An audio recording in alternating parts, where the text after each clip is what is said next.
If you think the arrival of the shiny new GSX 8S means the end of the SV650 era, you're wrong.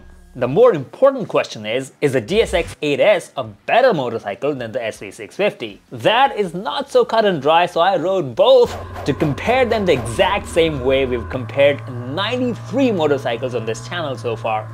Yep, I went back and counted. When it comes to looks, lots of SV lovers concede that their Lord and Savior does look like a basic motorcycle from the past. The GSX 8S is the stark opposite with its sharp-edged modern Street Fighter looks. But here's my take on that without an owner's bias for either. The SV's standard motorcycle look from 1999 makes it stand out in the modern world. The exposed steel trellis frame and round headlamp reminds me of the original Ducati Monster. The 8S on the other hand has ended up looking like all the other standard naked bikes that look like Optimus Prime and his gang transformed into motorcycles. And I never use the word ugly in my videos, but for the 8S tail section, I will make an exception. That monstrosity is crying out loud for an aftermarket tail tidy. But between the two, which one sounds cooler? Usually 90-degree V-twins win me over, but the 8S has a little trick up its sleeve. Listen to the stock exhaust notes of both.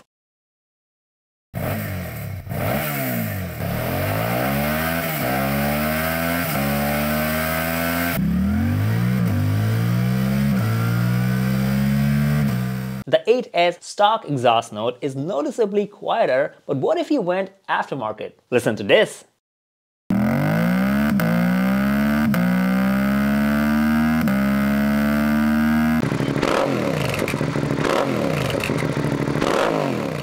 I would like you to tell me in the comments if you're able to pick up the better exhaust note, because honestly, I love both. So let me go to performance comparison. The SV650's 645cc V-twin engine delivers power and torque in a smooth manner, and yet the cable-actuated throttle makes you smile like a possum every time you twist it.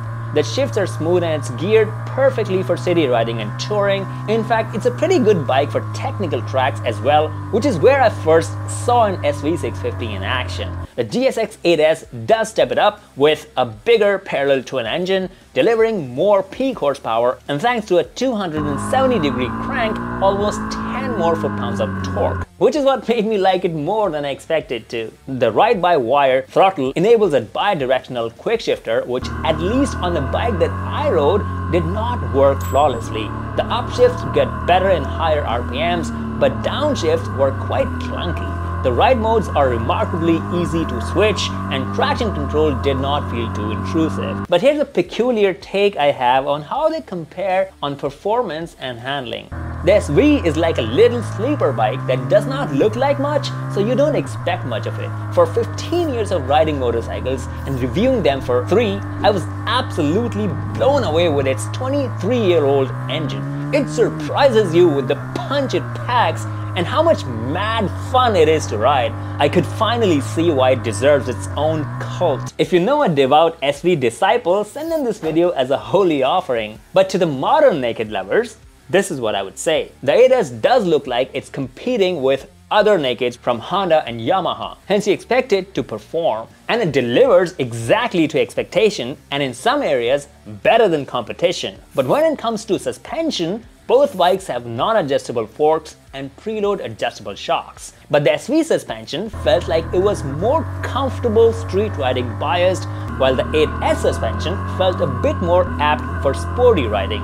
I love that it felt quite planted mid-turn thanks to the geometry and longer wheelbase. The brakes on the 8S are radially mounted and did pretty well even when I was pushing it a little more than the dealership would have liked me to. That's a welcome change from the axially mounted calipers on the SV650. Usually, axial calipers are not my jam. I'm legit shocked that I like the one on the SV. It gets standard ABS in the UK and Australia, but Suzuki USA does get you the option to buy non-ABS, so you could see sweet baby Jesus when you grab a handful. 8S on the other hand gets 2 levels of ABS as standard globally. Both bikes get 17-inch cast alloy wheels, but the SV still has 160 section rear tire, which does make it agile, but 180s on the 8S are more in line with modern sport applications and choices of stickier tires you could replace the stock Dunlops with. If you have watched my videos before, you know that I'm not a fan of Dunlops. But I have to confess that somehow Suzuki has got it all tied together so damn well that even though I invoked all of my track snob analysis, I still couldn't find a fault with either the Road Smart 3s on the SV or the Road Sport 2s on the 8S. Which makes me respect Suzuki for getting it perfectly right while keeping it simple, which by the way explains the non-existent electronics suite on the SV650 barring ABS and Suzuki's proprietary easy start system and low RPM assist, you know, to save you stoplight embarrassment. The 8S does get a nicer TFT full color dash,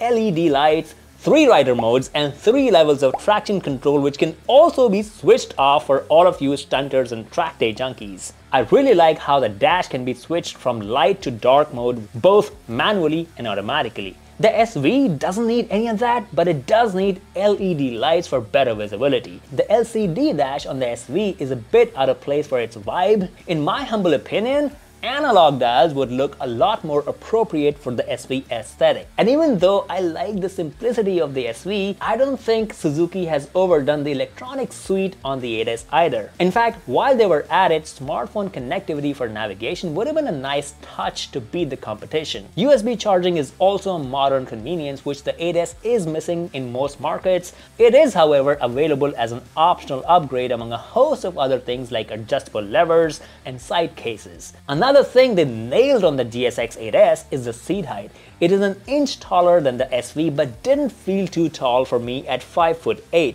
Bart from TST Industries also claimed that the rider's triangle felt pretty comfortable for his 6-foot frame. The SV felt like a 400 to me both in terms of its size and weight, which belies the 437 pounds they claim whether you're taking it off the kickstand or throwing it into a corner. The 8S weighs slightly more than the SV but somehow feels more flickable and sporty thanks to the combination of power, geometry, suspension setup and some Suzuki black magic. Interestingly, despite being nakeds, wind blast wasn't noticeable to me on either of the bikes, which is pretty impressive. My XSR 900 with an aftermarket windshield does worse than both. The seat comfort is slightly better on the SV, but neither bike is designed for touring. The SV650 isn't known to be a great bike for 2-up riding, and the 8S's thin seat doesn't lend itself for munching miles with your better half on the back. Which brings me to fuel efficiency and range. What I could gather from owners and online forums, SV fuel efficiency is marginally higher than what the 8S fuel efficiency is claimed to be, but a slightly bigger tank and ability to run on regular fuel would mean that the SV650 would take you further for cheaper. And on the topic of cost, SV650 requires service slightly more frequently, at least in the American market, but service cost tends to be pretty cheap. Parts are easier to find with loads of aftermarket and used options. GSX 8S will take a little while to develop a catalog, but there are companies like TST Industries that already have several aftermarket solutions to make it better. Both bikes being from the same manufacturer aren't differentiated in terms of warranty in the US, UK and Australia, but the price difference varies across the 3 countries, understandably due to market factors. But what about reliability? The SV is known to be bulletproof for eons now, but the 8S doesn't have enough data points to back it up just yet. I do expect it to be fairly reliable,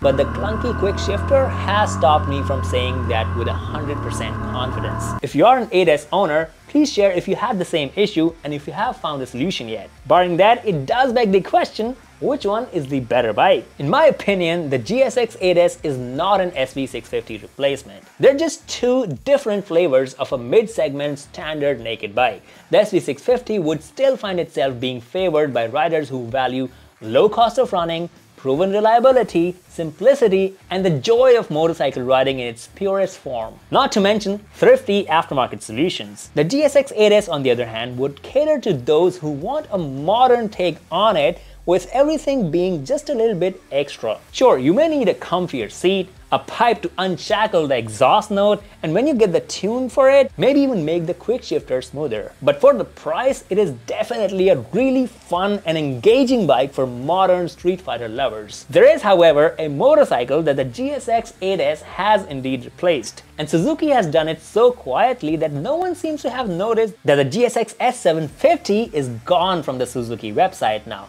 Hit the like button if you love the fact that the SV650 is still going strong in 2024. And if you're a fan of retro classy looks and mid-segment motorcycles, watch this video where I compared a few of them and tell me what you think. To watch me compare more of your favorite motorcycles, hit subscribe. This is Faraz, helping the rider community one video at a time.